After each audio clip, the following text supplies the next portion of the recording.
Hey guys, welcome back to the vlog. And before we get to our Flashback Friday segment, let's talk about something that I guess if you had to be devil's advocate, something you can do in C7 that you won't be able to do in a C8 Corvette. And we also have an idea for Bowling Green assembly, something I never thought about, but they might do in the future. Is it something that you would want them to do in the future? All that today on our vlog.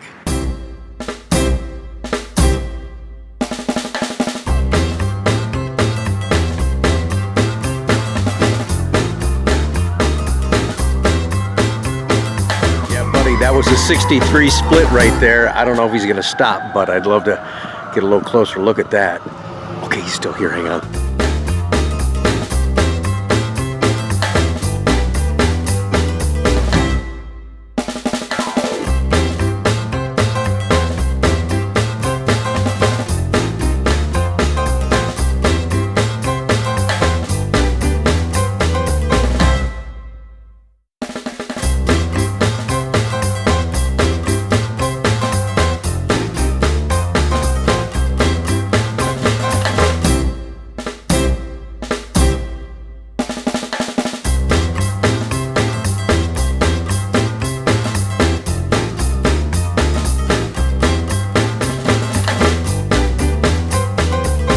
Jack is here, lives here locally, and look what, oh my gosh, look at this, you guys. I saw the car going through the lot, and I was chasing it down. I'm glad they stopped. Look at this, I'm gonna get out of the shot. Beautiful 63 split right here. Jack, how long you had this? Long time, and that's an air car. Okay, you didn't want to be on camera. Just real quick, say hi to everybody. Okay. He brought up something real interesting I want to talk with you guys about, but hang on a second real quick. Oh yeah, look at that in here, guys. Love and this thing. And the air blows cold. And the air blows cold. Blows cold. Oh my gosh, that's great, dude. I'm sorry, how long you had it? 15 years. 15 years? All right, so here's something interesting. Jack and I are here talking about, well, he loves this Elkhart Lake Blue, ordered by your buddy Ricky right here with adrenaline red interior. But he starts talking about the new car, and he says, Rick, here's an interesting concept. He goes, with this whole new supercar thing, he goes, when this car gets hit, he goes, will Chevy get to the point where, because it's such an intricate design, he goes, will they be like a McLaren and not let local body shops work on this car and get to the point where they send the cars back to the factory and let them repair them if they're in that severe of a state and need that type of detail and attention? Because it was fun, and I just happened to have my camera on me, and I loved his comment. He said, Jack goes, I don't want Bubba working. That's cool. No, I understand. I didn't say that, Bubba. No, but the point he's trying to make, he just didn't want somebody that wasn't knowledgeable or passionate and took their job serious working on the new C8 car in a situation you had to, it becomes a Humpty Dumpty and you got to put the darn thing back together again. So, I mean, good point, good conversation. So leave comments down below. Is that something that you think, and I told him I don't think Chevy's set up to do that, but interesting. Never been talked about before, so I appreciate that. I always love to bring new ideas and comments to the channel, and that that's something to really converse about. Is Chevy set up that if you had a severe, body damaged car, could you send it to Bowling Green and could they put it back together again? I don't know. I mean, it's something to think about. We're going to a whole new era in this car, so the servicing aspect is something that I think we have to look at too going forward. Thanks, Jack, for that. I appreciate that. Now, wasn't Jack a fun, neat guy? But in talking to him, Jack made me realize there's something that you can do on a C7 Corvette that you're not going to be able to do on a C8. He made a great point. Want to bring it to your attention now too. So I guess if you had to be devil's advocate and you're selling against the C8 car, just like his 63, he says we like to travel in that car.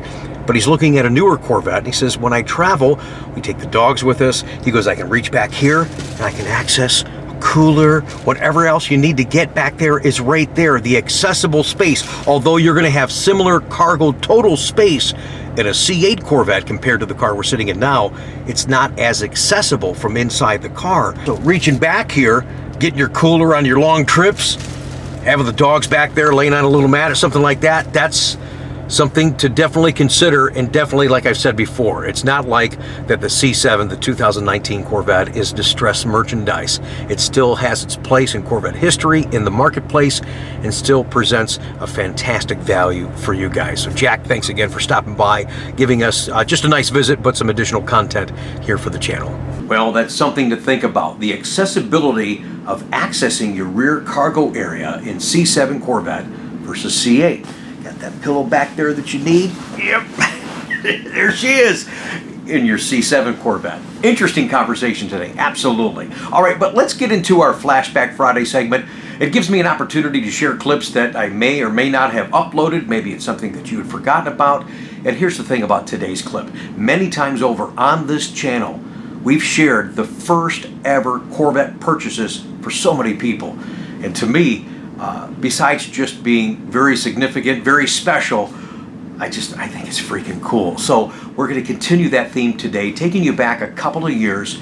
A gentleman had an opportunity to buy a Corvette when he was a young man. But get this, he was $1,000 short. It took him 50 years to make it actually happen. On Flashback Friday, here's Frank from Ohio. Frank and Teresa will be here shortly, but what they've got is a 2017 Black Rose Stingray Coupe. It really is something. Good with the chrome wheels. Yeah, it does. That's your dream come true right there. That gray's pretty inside, isn't it? Oh, so gorgeous. classy. Very classy with this color. I love it. So your first great. Corvette, and you ordered it. Oh, that's so cool. I'm glad to be a part of that. Thank you so much. You like the color? Beautiful. You know what, Frank, we were talking, and thanks again for letting me share this. I think it's so important because, you know, sometimes the folks get nervous, like, man, I'm not into this camera thing.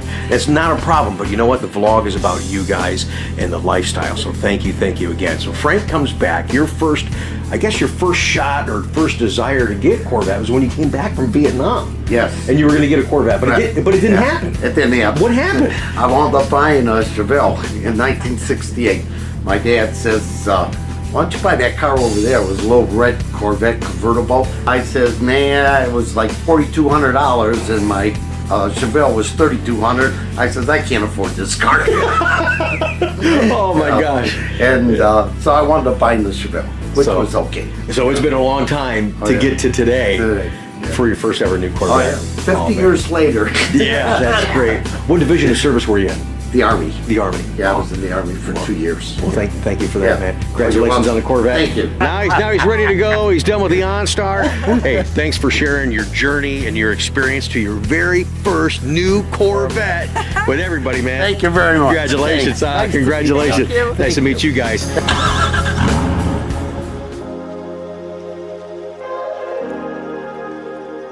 Well, yeah, there's nothing wrong with being comfortable. I hope you guys enjoyed this segment on Flashback Friday, sharing a first ever Corvette. A Frank here in Ohio ordered his car, and you think about that, waited 50 years to make that happen. Some of you guys watching aren't even that old. My gosh, but that's why I love this segment. Get to share clips that maybe you've forgotten about, and for a lot of our new subscribers, maybe it's a clip that you never saw before. So thanks for joining us on our Flashback Friday segment. And it's been a busy week on the vlog. It's always busy here on the YouTube channel. It's busy within the Corvette world, and we're not done yet. So set your alarm for this Sunday on this YouTube channel for our Coffee with Conti show. We're going to be talking about the yellow paint color on the entire history of Corvette, taking us up to the threshold, waiting with great anticipation to see the new Accelerate Yellow on the C8 car. But we'll talk about the different colored names that they've had for yellow, how many years they didn't have yellow. Some years they actually had 2 yellows within a model year that you could produce, and 1 year there was only 1 yellow Corvette made.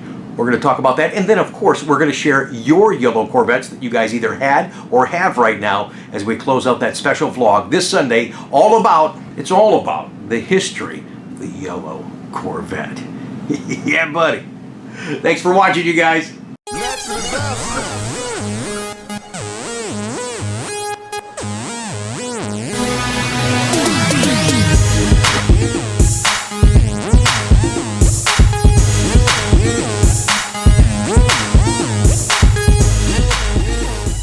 First mid-engine Corvette broadcast based on next year's Corvette Stingray and had simultaneous development of the rear race